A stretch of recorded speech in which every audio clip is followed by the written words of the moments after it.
Good morning friends, my self दर्शित गुहानी। बायोलाइफ biology में आप सबका स्वागत है।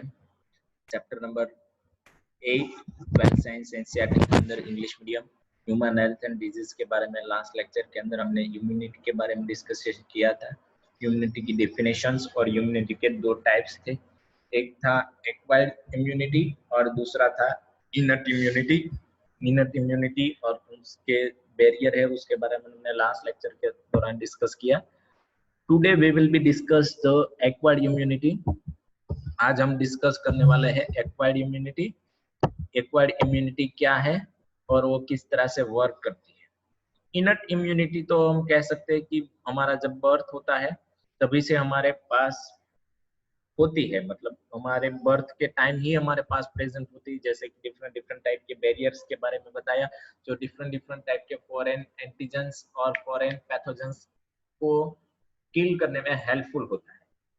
Acquired immunity, on the other hand, is a pathogen specified. It is characterized by memories. This means when our body encounter a pathogen for the first time, is a produce a response called is a primary response, which is of low intensity. Subsequent encounter with the same pathogen elicits and highly intensified secondary or anamnestic response. This is ascribed to the fact that our body appear to have a memory of the first encounter. This is the most important. Acquired immunity का meaning क्या है? तो acquired immunity on the other hand is a pathogen specified. Acquired immunity है वो different type के pathogens है जो specific highly deficiency वाले जो पैथोजेंस है उसको रिस्पॉन्स करने के लिए हमारी बॉडी में प्रेजेंस होती है। It has a characters by the memory. उसकी मेन कैरेक्टरिस्टिक है मेमोरी। एक्वायर्ड इम्यूनिटी की मेन कैरेक्टरिस्टिक है मेमोरी। तो मेमोरी मतलब क्या है memory? This means when the body encounter the pathogen for the first time, it produce response called is a primary response, which is a low intensity. मैं आपको बता दूं कि हमारा बॉडी है, ये ह्यूमन बीइंग का बॉडी है, ये ह्यूमन बीइंग का बॉडी है सपोज मान लीजिए, और ये ह्यूमन बीइंग का बॉडी फर्स्ट टाइम किसी पैथोजेंस के कांटेक्ट में आया है, फर्स्ट टाइम ही किसी पैथोजेंस के कांटेक्ट में आया है, तो क्या होगा? तो हमारी बॉडी के जो इनट इम्यूनिटी है, जैसे कि स्किन बैरियर है, फिजिकल, फिजियोलॉजिकल, सेल्यूलर और साइटोकाइनिस बैरियर है, वो उसे किल नहीं कर पाए।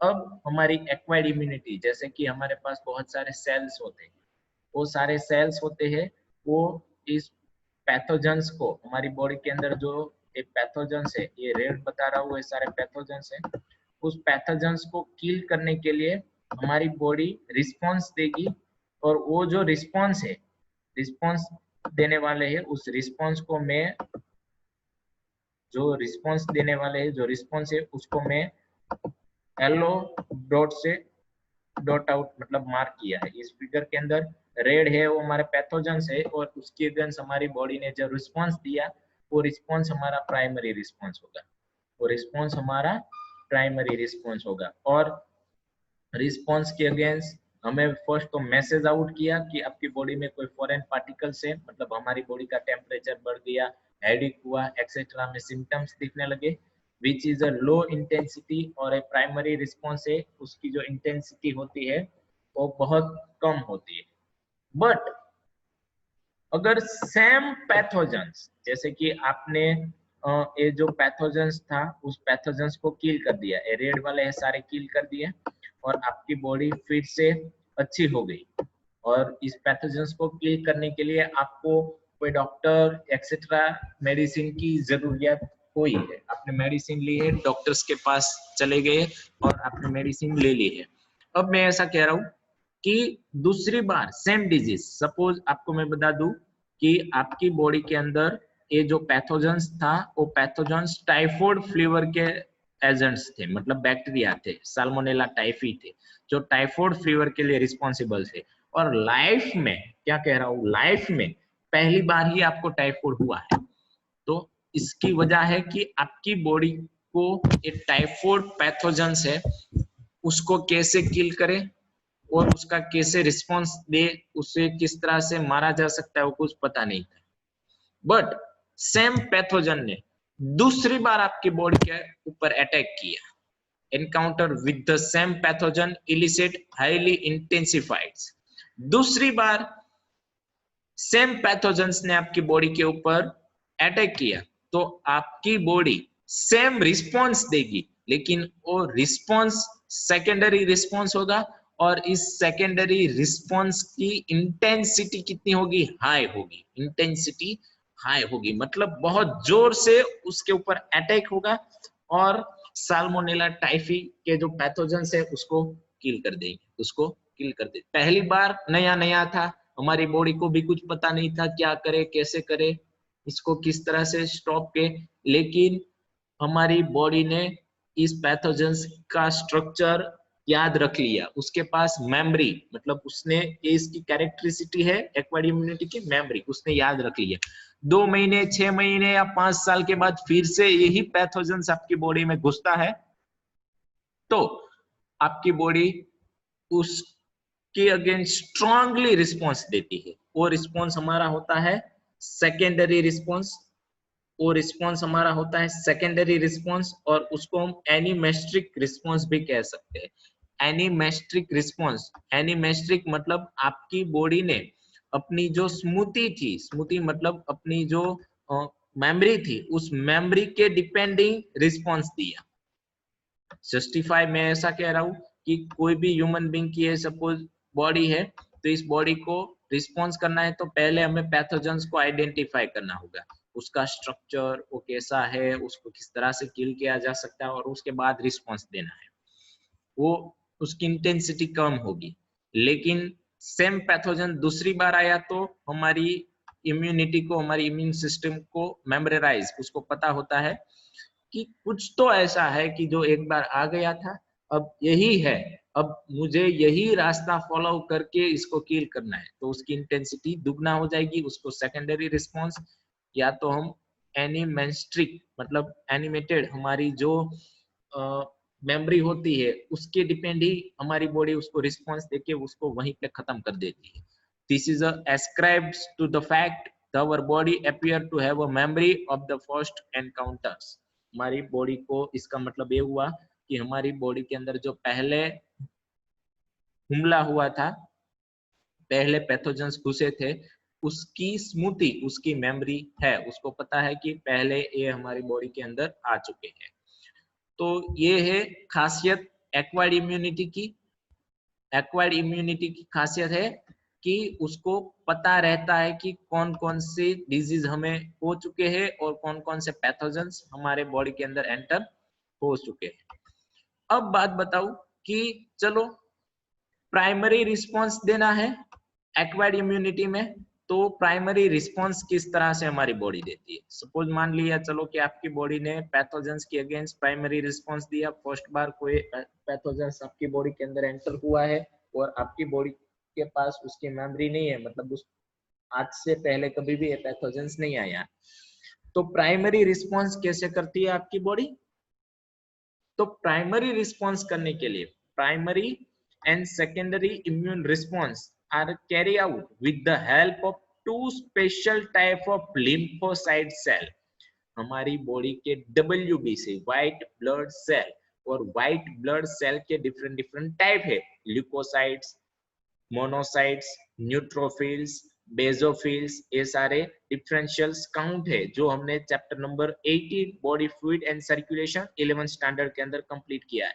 तो WBC व्हाइट ब्लड सेल का एक टाइप है लिम्फोसाइट्स, और लिम्फोसाइट्स के दो टाइप्स थे, बी लिम्फोसाइट्स और टी लिम्फोसाइट्स। ये बी और टी लिम्फोसाइट्स की हेल्प से हमारी बॉडी है वो प्राइमरी रिस्पॉन्स और सेकेंडरी रिस्पॉन्स देती है। प्राइमरी और सेकेंडरी रिस्पॉन्स हमारी बॉडी देती है। तो कैसे देगी, चले देखते हैं। तो B lymphocyte produce on army of proteins is a response to the pathogens. हमारे जो बी लिम्फोसाइट्स है वो क्या प्रोड्यूस करता है, पैथोजेंस की अगेंस्ट, पैथोजेंस को किल करने के लिए आर्मी प्रोड्यूस करता है, और वो आर्मी प्रोटीन्स की होती है, मतलब प्रोटीन से बनी हुई है। तो प्रोटीन से बनी हुई आर्मी बी लिम्फोसाइट्स के अंदर प्रोड्यूस हुई, और ये आर्मी है जो हमारे ब्लड के अंदर रहे पैथोजेंस की अगेंस्ट फाइट करती है। These proteins are called is a antibody. इस प्रोटीन्स को हमने नाम दिया है एंटीबॉडी। तो पहला इक्वेशन कि हमारी एंटीबॉडी कौन बनाता है, बी लिम्फोसाइट सेल्स, और एंटीबॉडी किससे बनी होती है, प्रोटीन्स की बनी होती है। अब देखते हैं कि ये आर्मी है, ये जो एंटीबॉडी है उसका स्ट्रक्चर कैसा होता है। तो सपोज पहले क्वेश्चन ऐसा होगा कि बी लिम्फोसाइट आर्मी बनाता है, एंटीबॉडी बनाता है, तो टी लिम्फोसाइट का क्या फंक्शन है। तो T cells, T lymphocytes themselves do not secrete antibody, antibody नहीं बनाता, but help B cell to produce them, but B lymphocyte को एंटीबॉडी बनाने में हेल्प करता है कि चलो तुम एंटीबॉडी बनाओ बी लिम्फोसाइट्स, मैं टी लिम्फोसाइट हूं, मैं तुम्हारी हेल्प करूंगा एंटीबॉडी बनाने के लिए। और एंटीबॉडी बनाई जाती है, कैसे बनाई जाती है कि पहले हमारी बॉडी के अंदर जो पैथोजन, स्पेसिफिक पैथोजन घुसा है, उस पैथोजन का स्ट्रक्चर आइडेंटिफाई करना है। जैसे कि वो वायरस है तो वायरस का जेनेटिक मटेरियल आरएनए होता है, बैक्टीरिया है तो उसका जेनेटिक मटेरियल डीएनए और आरएनए हो सकता है। तो उसका स्ट्रक्चर पहले बी लिम्फोसाइट और टी लिम्फोसाइट आइडेंटिफाई करते हैं, और आइडेंटिफाई करने के बाद सपोज आरएनए बना है तो आरएनए की चेन को डिस्ट्रॉय करने के लिए हमें कौन सा प्रोटीन बनाना है और कौन से प्रोटीन वाला एंटीबॉडी बनाना है, वो हमारे बी लिम्फोसाइट को पता चल जाता है। और बी लिम्फोसाइट ऐसे प्रोटीन्स वाले, ऐसे पर्टिकुलर जो पैथोजेंस, पर्टिकुलरली पैथोजेंस है उसको किल कर सके, ऐसे एंटीबॉडी प्रोड्यूस करता है। अब प्राइमरी रिस्पॉन्स क्यों लाइटली होता है, मतलब उसकी इंटेंसिटी क्यों कम होती है, क्योंकि पैथोजन पहली बार आया है, और पैथोजन को पूरे उसके स्ट्रक्चर को आइडेंटिफाई करने के लिए हमारी बॉडी बी लिम्फोसाइट और टी लिम्फोसाइट को 2-3 दिन लग जाते हैं कि उसका स्ट्रक्चर कैसा होगा, वो कैसे वर्क कर रहा है, उसकी मोड ऑफ एक्शन क्या है। क्योंकि कोई भी पैथोजन की मोड ऑफ एक्शन हो उसी पे आप वार करें, आपकी आर्मी उसी पे छोड़े तो ही आप विन हो सकते हैं।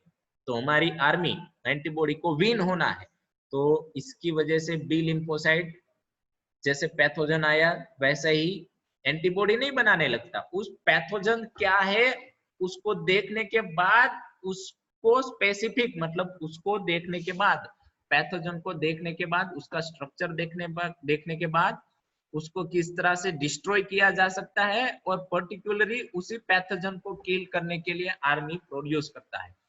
तो वो आर्मी है उसको बोलते हैं हम एंटीबॉडी। और इसी वजह से बोलते हैं कि अगर आपकी बॉडी में टाइफाइड है तो आपकी बॉडी में पर्टिकुलरली टाइफाइड के पैथोजेंस को किल करने के लिए एंटीबॉडी होगी, और वो टाइफाइड के किल करने के लिए बने हुए एंटीबॉडी कभी भी मलेरिया और कभी भी कॉमन कोल्ड मतलब वायरस के पैथोजेंस, वायरस को किल करने के लिए यूज नहीं होते। क्यों? क्योंकि ये एंटीबॉडी, वायरस का स्ट्रक्चर डिफरेंट होता है, और उसका स्ट्रक्चर देखने के बाद हमारे बी लिम्फोसाइट पर्टिकुलरली वायरस के लिए दूसरी एंटीबॉडी बनाते हैं। तो सारे डिजीज के लिए डिफरेंट डिफरेंट एंटीबॉडी बनती है उसके स्ट्रक्चर के डिपेंडिंग ह्यूमन बॉडी के अंदर। मतलब प्रोडक्शन हाउस है हमारा ह्यूमन बॉडी, जहाँ पे प्राइमरी रिस्पॉन्स, और प्राइमरी रिस्पॉन्स में क्या होगा कि 2-3 दिन लग जाते हैं एंटीबॉडी आर्मी बनाने के लिए, और तब तक हमारा पैथोजन क्या होता है, ग्रो हो जाता है, रिप्रोड्यूस होता है, उसकी क्वांटिटी बढ़ जाती है, जिसके हेल्प से हमारी बॉडी के अंदर सारे फॉरेन पार्टिकल घुस जाते हैं, और उसकी हमारे अगर हमारी बॉडी ने 3 दिन बाद एंटीबॉडी बना भी दी है, लेकिन क्वांटिटी पैथोजेंस की इतनी बढ़ गई है कि अब ये एंटीबॉडी उसको किल नहीं कर सकते, तो हमें डिजीज होता है और पैथोजेंस के सिम्टम्स हमें दिखने लगते हैं। लेकिन सेम डिजीज दूसरी बार आया, सेम पैथोजेंस हमारी बॉडी में दूसरी बार आया, तो हमारी इम्यूनिटी के मतलब हमारे बी लिम्फोसाइट और टी लिम्फोसाइट को अब ये पैथोजेंस का स्ट्रक्चर आइडेंटिफाई करने की जरूरत नहीं है, वहां पे जाके उसको देखने की 2-3 दिन का टाइम ही नहीं लगेगा। और बहुत सारी आर्मी तो रेडीली हमारे ब्लड के अंदर प्रेजेंट भी होगी पर्टिकुलरली पैथोजेंस को किल करने के लिए, क्योंकि जो पैथोजेंस है वो किल हो गया और दूसरी जो सारी आर्मी है वो हमारे ब्लड के अंदर ऐसे ही रहती है, वो किल नहीं हो जाती। तो थोड़ी बहुत कुछ आर्मी हमारे पास है और नई बनाने के लिए हमें पैथोजेंस का स्ट्रक्चर देखना नहीं पड़ेगा, इसीलिए इसे सेम पैथोजेंस दूसरी बार हमारी बॉडी के अंदर अटैक होता है तो उसका जो रिस्पॉन्स होता है सेकेंडरी रिस्पॉन्स वो हाईली इंटेंसिटी वाला होता है, हाईली होता है, वो जबरदस्त अटैक करता है और पैथोजेंस को वहीं के वहीं किल कर देता है। Each antibody molecules has a 4 peptides chain। अब एंटीबॉडी का स्ट्रक्चर, यहां से एंटीबॉडी किस तरह से बनी है। each antibody molecules has a 4 peptide chain, 2 small light chain and 2 longer call is a heavy chain। चार चेन मेनली है, 2 हेवी चेन और ये 2 लाइट चेन। जो लाइट चेन है पेप्टाइड की है और हेवी चेन भी पेप्टाइड की है। ये 2 जो ऊपर दी गई है वो लाइट चेन है और नीचे हेवी चेन है और पेप्टाइड की बनी हुई है, यही उसका स्ट्रक्चर है। साथ साथ में इस तरह का उसका कुछ स्ट्रक्चर होता है और ये जो साइड है पर्टिकुलरली ए और ए साइड, यहाँ पे पर्टिकुलरली एंटीजन होता है, ये जैसे भाला काम करता है ऐसे ही काम करता है।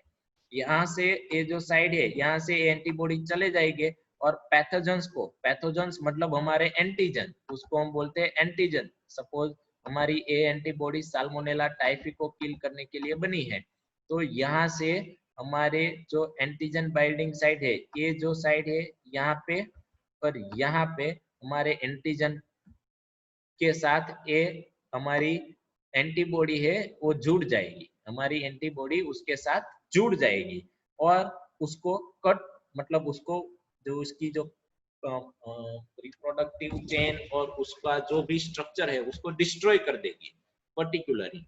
ऐसे ही वर्कआउट नहीं करता। सपोज ये हमारा येलो पार्ट है वो एंटीजन है, तो एंटीजन के साथ ऐसे जुड़ जाएगी और इस एंटीजन पैथोजेंस को किल कर देगी। तो ये है हमारी एक्वायर्ड इम्यूनिटी, मेमोरी इम्यूनिटी भी बोल सकते हैं। उसकी स्पेशल कैरेक्टरिस्टिक है एंटीबॉडी का स्ट्रक्चर लाइट चेन,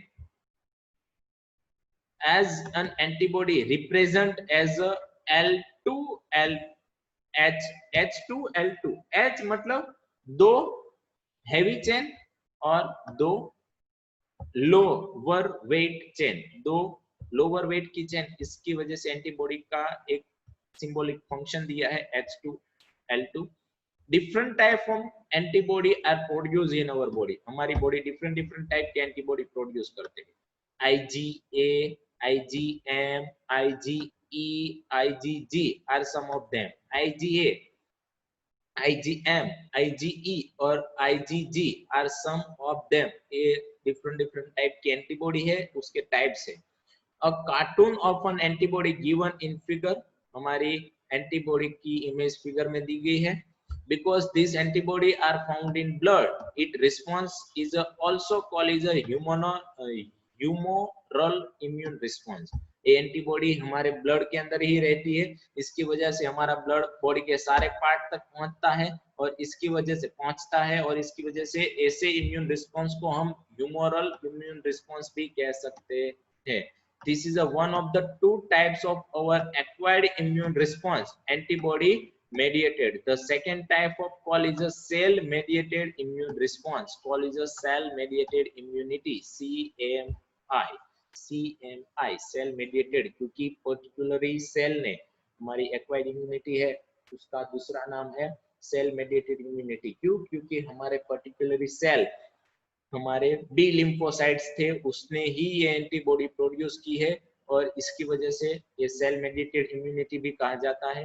तो टी लिम्फोसाइट मेडिएटेड CMI, मैंने कहा ना T lymphocyte mediated CMI, T lymphocyte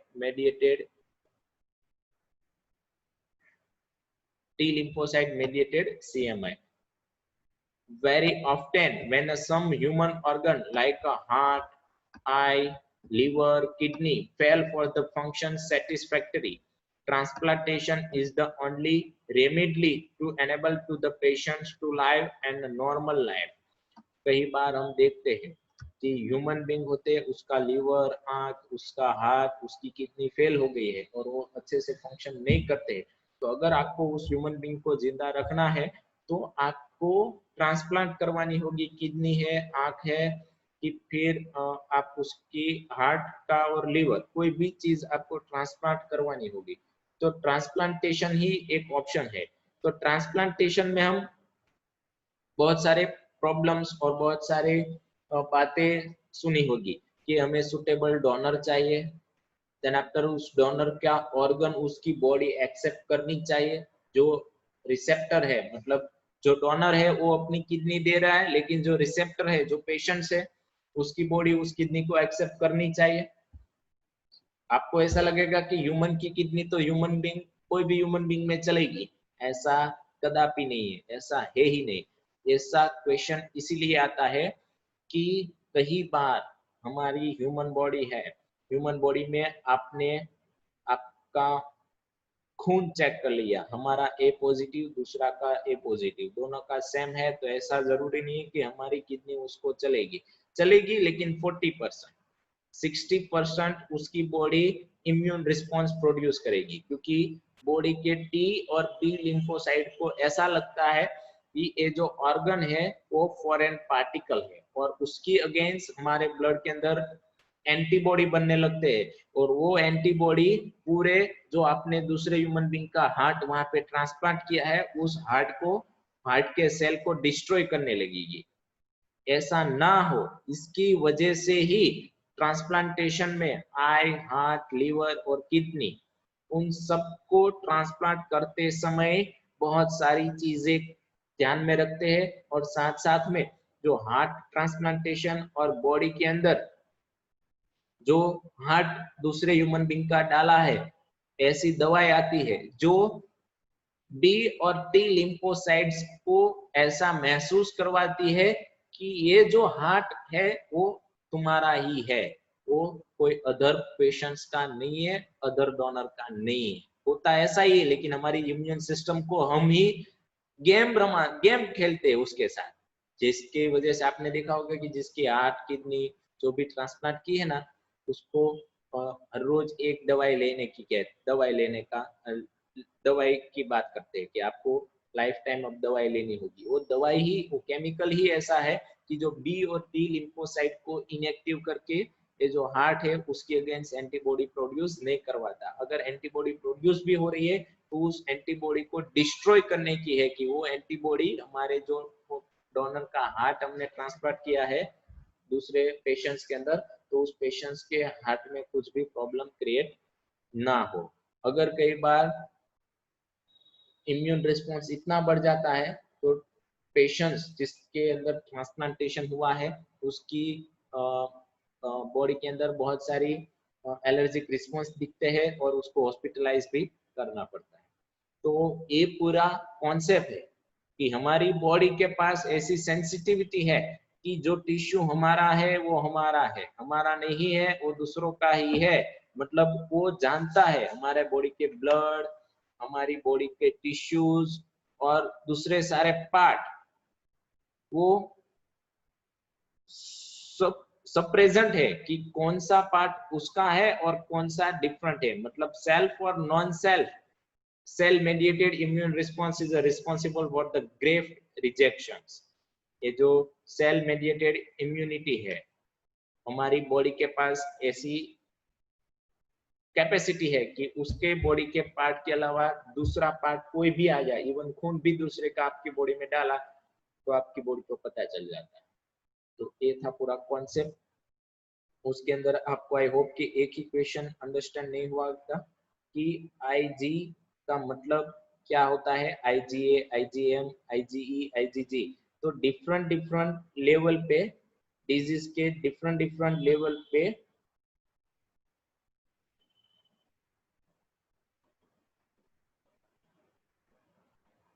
body के डिफरेंट डिफरेंट मतलब डिजीज के डिफरेंट डिफरेंट लेवल पे, सपोज आपको डिजीज है वो फर्स्ट स्टेज में है, तो आपकी बॉडी इम्यूनोग्लोब्युलिन, प्रोटीन का नाम है इम्यूनोग्लोब्युलिन ए, जो बी और टी लिम्फोसाइट ने एंटीबॉडी बनाई है, तो इम्यूनोग्लोब्युलिन ए, आईजी का मतलब होता है इम्यूनोग्लोब्युलिन, जो प्रोटीन है उस प्रोटीन से बनी हुई एंटीबॉडी ए, जो फर्स्ट स्टेज में मतलब जो डिजीज हुआ है उसके फर्स्ट स्टेज में ही उसको आइडेंटिफाई करके उसको किल कर देंगे।